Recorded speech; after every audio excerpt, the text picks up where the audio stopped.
This is Vasuki from Computer Science and Engineering Department. So in this video we are going to discuss about design thinking framework on neural network. So in this we are going to our students, third CSE students are going to discuss about what is the structure and what are the problems are identified. So this will be discussed in this video.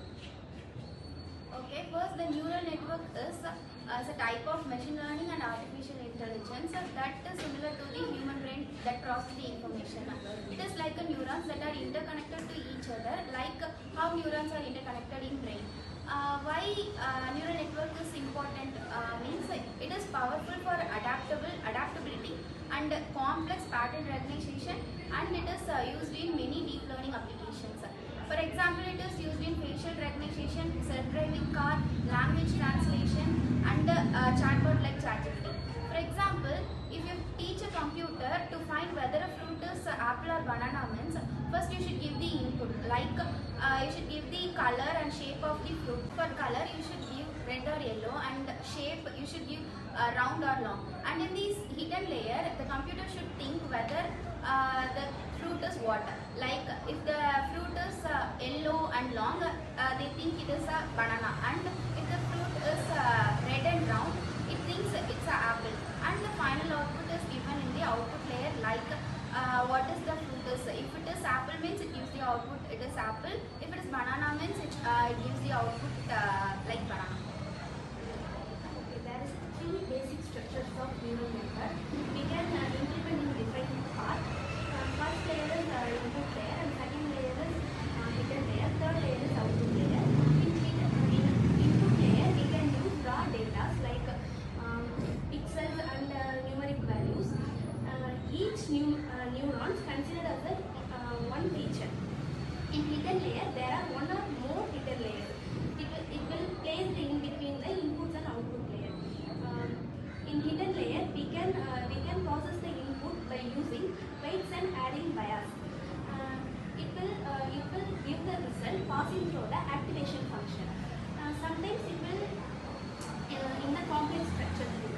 And the output layer, it will produce the predicted output as Pratisha said. So I'm going to tell about the types in neural network. There are three types in neural network. One is feed-forward neural network. Basically, we can say it as the data flows that are transmitted from input to output without any use of cycles. It is basically used in classification and recursion tasks where input-output relationships are straightforward. And next one is convolutional neural network.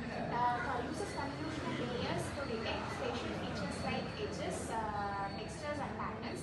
Reduces the number of parameters using shared weights, making it ideal for image recognition and computer vision. Next one is recurrent neural network. It maintains a memory of previous inputs using internal states or ideal for time-independent data. It is used in language modeling, speech recognition, and time series prediction. And the last one is transformer networks. It focuses on different parts of input sequences, capturing long-range dependencies and better than neural network. And some of the advantages of neural networks, it includes handling complex non-linear data, and also used to learn pattern accessibility and excel in image, speech, and text tasks, and generally well through data. And it's also used to support transfer learning and tolerant to noise and missing data, and scalable to large problems. These are the advantages. Every talk is having both pros and cons. Here, a problem statement about neural networks. First is requires large amount of data. In neural network, it requires large amount of data to input the deep network, and high computational cost, and also black box nature. It means lack of predictability and don't know needs expert tuning and vulnerable to adversary attacks, and also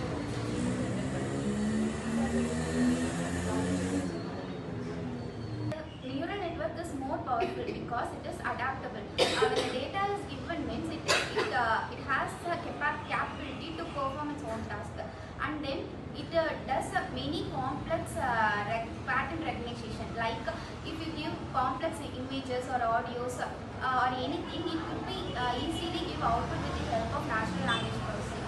And then it is mainly used in deep learning. It has three layers: input layer, hidden layer, and output layer.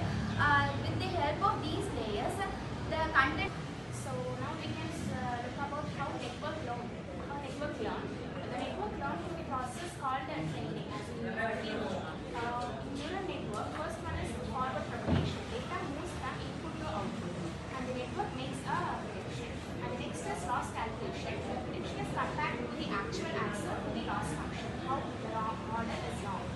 And the next is back propagation. The network adjusts its internal parameters, weights and bias, using the method called gradient descent based on the data.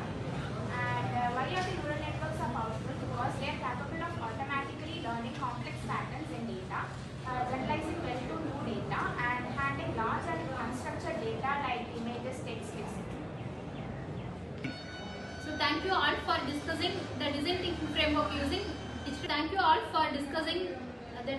framework using deep learning neural network. Thank you.